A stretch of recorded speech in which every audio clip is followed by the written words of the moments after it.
हमने सुकरात को पढ़ा। अब आगे बढ़ते हैं। सुकरात के जो शिष्य हुए उनका नाम था प्लेटो। प्लेटो भी एक ग्रीक दार्शनिक, अगर प्लेटो लिखने को आ जाए 2 नंबर में तो वो भी लिखेंगे कि एक ग्रीक दार्शनिक थे, सुकरात के शिष्य थे।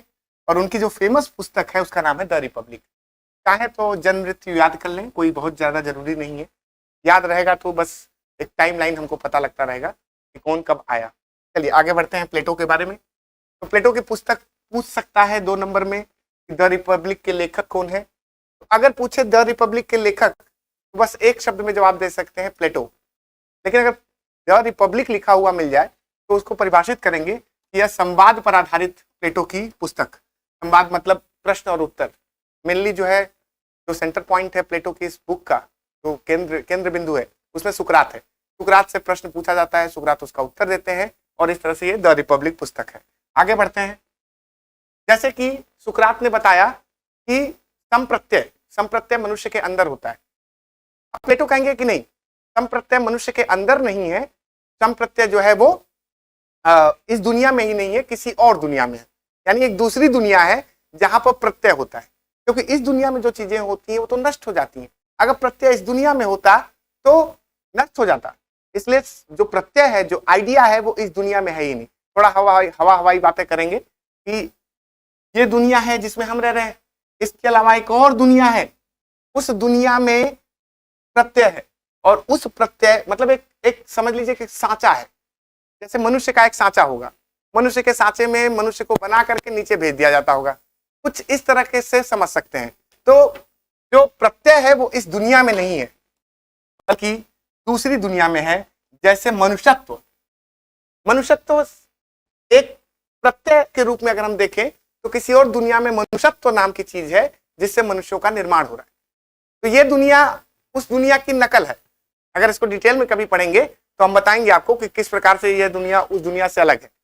अभी के लिए इतना समझिए कि अगर प्रत्यय पूछ ले आइडिया क्या है, तो प्रत्यय इस दुनिया में नहीं है बल्कि दूसरी दुनिया में है, जैसे मनुष्यत्व, इससे सभी मनुष्यों का निर्माण होता है। चलिए आगे बढ़ते हैं। प्लेटो का सद्गुण, जैसे हमने बताया कि जितने भी ग्रीक फिलोसफर होंगे वो सद्गुणों की व्याख्या करेंगे, प्लेटो भी सद्गुणों की व्याख्या करते हैं। तो सद्गुण हमने बताया कि नैतिकता का सर्वोच्च स्तर ही सद्गुण होता है, अच्छाई होता है, सदाचार होता है, मूल्य होता है सद्गुण। तो प्लेटो का सद्गुण क्या है? तो प्लेटो ने सद्गुण के 4 रूप बताए। एक विवेक बताया, एक साहस बताया, एक संयम बताया, एक न्याय बताया। यहां सुकरात से अगर तुलना कर दें हम थोड़ा सा, तो सुकरात ने ज्ञान को सद्गुण माना था। हमने पिछले लेक्चर में समझा था कि ज्ञान ही सद्गुण है, ऐसा सुकरात ने कहा था। अब प्लेटो ने ज्ञान से कहा कि विवेक निकलता है, ज्ञान से साहस निकलता है, ज्ञान से संयम निकलता है और ज्ञान से न्याय निकलता है। सुकरात सद्गुणों की एकता की बात करते हैं। तो यहां पर एक प्रश्न आता है जो छूट गया पिछले वाले लेक्चर में कि सद्गुणों की एकता क्या होती है। सद्गुणों की एकता, सद्गुणों की एकता, सद्गुणों की एकता का जो सिद्धांत था वो सुकरात ने दिया था। उन्होंने कहा था कि ज्ञान में ही सभी सद्गुण समाहित है, यानी सभी सद्गुणों का मिश्रण जो है वो ज्ञान है, यही सद्गुणों की एकता कहलाती है। यहां प्लेटो थोड़ी अलग बातें करेंगे, कहेंगे कि नहीं, विवेक सद्गुण है, साहस सद्गुण है, संयम सद्गुण है और न्याय सद्गुण है। चलिए आगे बढ़ते हैं। अब प्लेटो ने आदर्श राज्य की संकल्पना दी। आदर्श राज्य, आदर्श इसलिए हम कहते हैं इसको कि ऐसा राज्य शायद बनाना मुश्किल हो, इसको यूटोपिया कहा जाता है ना, कि ऐसी चीजों को जो वास्तविकता में न हो, आइडियलिज्म यानी वास्तविकता से बिल्कुल परे हो, वही कहलाता है आदर्श। तो प्लेटो कुछ हवाई बातें करेंगे। तो प्लेटो ने कहा कि मनुष्य का बृहद रूप ही राज्य है, यानी छोटे स्तर पे मनुष्य है और अगर उसी मनुष्य को बड़ा कर दिया जाए तो वो राज्य में परिवर्तित हो जाएगा। कैसे? देखिए, मैं यहां पर एक डायग्राम से आपको समझाता हूं। देखिए, मनुष्य के अंदर 3 तरह के गुण होते हैं। मनुष्य के अंदर 3 तरह के गुण होते हैं, प्लेटो कहते हैं ऐसा। एक गुण होता है जिसको हम कहते हैं बुद्धिमत्ता, यहां लिखा हुआ है। एक गुण है जिसको कहते हैं साहस, और एक गुण है जिसको कहते हैं इच्छा। तो व्यक्तिगत स्तर पर मनुष्य के पास 3 गुण होते हैं, बुद्धिमत्ता, साहस, इच्छा। तो प्लेटो कहते हैं कि अपने गुणों को पहचानो कि आप में बुद्धिमत्ता का गुण है, कि आप में साहस का गुण है, कि आप में इच्छा का गुण है। और बुद्धिमत्ता के गुण को पहचान जाओगे तो उसी के अनुसार वर्ग का चयन करो। अगर बुद्धिमत्ता का गुण है तो शासक वर्ग में जाओ, अगर साहस का गुण है तो योद्धा वर्ग में जाओ, अगर इच्छा का गुण है तो उत्पादक वर्ग में जाओ। यानी इच्छा का मतलब यहाँ कि मुझे ये चीजें बनानी है ना, जैसे कारपेंटर है, बढ़ई है, उसके अंदर इच्छा का गुण है, लुहार है, उसके अंदर इच्छा का गुण है, वो उत्पादन कर सकता है, उसको कमाना है, तो ये जो इच्छा है वो उत्पादक वर्ग को जन्म देता है। तो व्यक्तिगत स्तर पे गुण और राज्य के स्तर पे वर्ग। इसलिए प्लेटो ने कहा कि मनुष्य का बृहद रूप ही राज्य है, जो गुणों यानी बुद्धिमत्ता, साहस, इच्छा के वर्ग शासक, योद्धा, उत्पादक बनने से बनता है। तो इस तरह से प्लेटो का आदर्श राज्य अगर पूछे तो आप सिंपल सा बता दीजिएगा, पहली लाइन यही लिखिएगा कि मनुष्य का बृहद रूप ही राज्य है, जो गुणों पर आधारित है, जिससे वर्ग बनते हैं। इस तरीके से हम आदर्श राज्य को समझ सकते हैं। चलिए अगले स्लाइड पे आते हैं। जैसे बताया कि अगर पूछ दे कि प्लेटो के अनुसार गुण कितने प्रकार के होते हैं, तो गुण 3 प्रकार के होते हैं। बुद्धिमत्ता का गुण हो सकता है, साहस का गुण हो सकता है, इच्छा का गुण हो सकता है। इसी तरह से इन 3 गुणों से ही 3 वर्ग बनते हैं। बुद्धिमत्ता से बनता है शासक वर्ग, साहस से बनता है योद्धा वर्ग, इच्छा से बनता है उत्पादक वर्ग।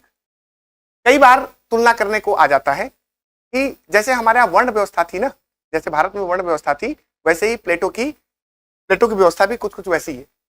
जैसे कि जो पुजारी वर्ग था वो ब्राह्मण हो गए, और जो युद्ध करते थे, जिनके अंदर योद्धा वाले गुण थे, वो क्षत्रिय बन गए, और जिनके अंदर व्यापार के गुण थे वो वैश्य बन गए। तो भारत के वर्ण व्यवस्था से भी इसकी तुलना की जाती है। तो अगर 2 नंबर में आपको वर्ग पूछे तो आप बता दीजिएगा शासक, योद्धा, उत्पादक। 2 नंबर में अगर गुण पूछे तो बता दीजिएगा 3 गुण, बुद्धिमत्ता, साहस और इच्छा। चलिए आगे बढ़ते हैं। न्याय।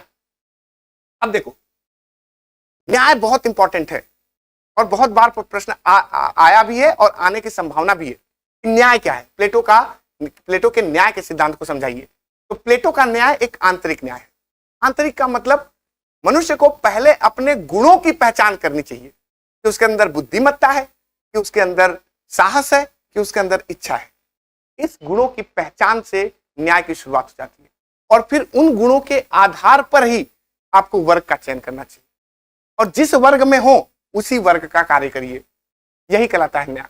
तो प्लेटो का न्याय एक आंतरिक न्याय है, जो गुणों की पहचान करने, गुणों के अनुसार वर्ग चुनने और कार्य विशिष्टीकरण पर आधारित है। यहां शब्द है कार्य विशिष्टीकरण। जिस वर्ग के हो उसी का कार्य करो, किसी और के कार्य में हस्तक्षेप न करो। चलिए आगे बढ़ते हैं। कार्य विशिष्टीकरण पूछे प्लेटो का तो लिखो स्वयं के वर्ग का कार्य करना। अगर शासक वर्ग में हो तो शासक वर्ग का कार्य करो, अगर योद्धा वर्ग में हो तो योद्धा वर्ग का कार्य करो, और अगर उत्पादक वर्ग में हो तो उत्पादक वर्ग का कार्य करो। इसके साथ अहस्तक्षेप, यानी दूसरे के कार्य में हस्तक्षेप नहीं करना। अब पूछ सकता है कि मान लीजिए एमपीपीएससी तो नहीं पूछता है ऐसे सवाल, लेकिन अगर पूछा जाए कि इसकी गीता से तुलना की जा सकती है अहस्तक्षेप। कृष्ण ने कहा स्वधर्मो निधनम श्रेय पर धर्मो भयावह, अपने धर्म में मर जाना उचित है। धर्म मतलब अपने कर्तव्य में दूसरे के कर्तव्य में हस्तक्षेप करने के। तो इसकी तुलना हो सकती है अहस्तक्षेप का सिद्धांत कि जिस वर्ग के हो उसी वर्ग का कार्य करो, किसी और के कार्य में हस्तक्षेप नहीं करो। तो पूछ सकता है कार्य विशिष्टीकरण तो आप बता देंगे और अहस्तक्षेप की नीति भी बता देंगे। चलिए आगे बढ़ते हैं। तो प्लेटो एक साम्यवादी विचारक है। साम्यवाद, आधुनिक साम्यवाद है, उसकी शुरुआत कार्ल मार्क्स से मानी जाती है। और आधुनिक साम्यवाद क्या कहता है कि जरूरत से ज्यादा संपत्ति न हो, धन का सकेंद्रीकरण न हो, एक ही व्यक्ति के पास धन का सकेंद्रीकरण नहीं। प्लेटो भी यही विचार देते हैं, इसलिए प्लेटो को आद्य साम्यवादी कहा जाता है।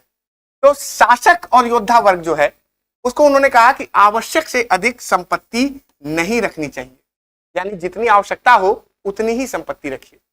चलिए आगे बढ़ते हैं। प्लेटो ने कहा कि राजा, प्लेटो पहली बात मोनार्की का सपोर्ट करते हैं, यानी राजतंत्र चाहते हैं। राजतंत्र में कहते हैं कि राजा होना चाहिए, और राजा कैसा होना चाहिए? दार्शनिक होना चाहिए। दार्शनिक का मतलब एक राजा जब दार्शनिक होगा तो वो सही से समझ पाएगा कि किस प्रकार हमको बाकी वर्गों में संतुलन बनाना है। तो राजा दार्शनिक होगा तो राजा को बुद्धिमान और दार्शनिक होना चाहिए, क्योंकि वही राजा अन्य वर्गों में न्याय की स्थापना कर सकता है। इसलिए राजा का दार्शनिक होना बहुत आवश्यक है। चलिए आगे बढ़ते हैं। प्लेटो के अनुसार शिक्षा, प्लेटो ने शिक्षा पे बहुत जोर दिया और प्लेटो की शिक्षा में स्त्री और पुरुष दोनों को समान शिक्षा की बात कही गई थी। स्त्री और पुरुष दोनों को समान शिक्षा मिले और शिक्षा में सद्गुणों का विकास हो और ऐसा विकास हो कि वो नागरिक बन करके आदर्श राज्य को चला सकें। अच्छा, इनकी शिक्षा की बात करें तो इन्होंने बहुत सारे शिक्षा के लिए बहुत सारे अपने सिद्धांत दिए, है ना, कि 20 साल तक बच्चे को म्यूजिक सिखाया जाएगा, 20 साल तक बच्चों को छोटे मोटे जो है गणित सिखाई जाएगी, शारीरिक शिक्षा दी जाएगी, 20 साल के बाद एग्जाम लिया जाएगा, अगर पास होता है तो आगे बढ़ाया जाएगा, नहीं तो उसको उत्पादक वर्ग में भेज दिया जाएगा। 30 साल में एक और एग्जाम होगा, उसके बाद उसको योद्धा वर्ग में भेज दिया जाएगा, अगर पास नहीं कर पाता है तो उसके बाद शासक वर्ग की बारी आएगी। इस तरह से शिक्षा को इन्होंने कई स्तरों पर विभाजित किया है। सिंपल सी बात है, अगर 2 नंबर में आपको शिक्षा पूछे तो वह शिक्षा ही शिक्षा है जो सद्गुणों को विकसित कर नागरिकता के पूर्ण आदर्श को प्राप्त करने में सहायक हो।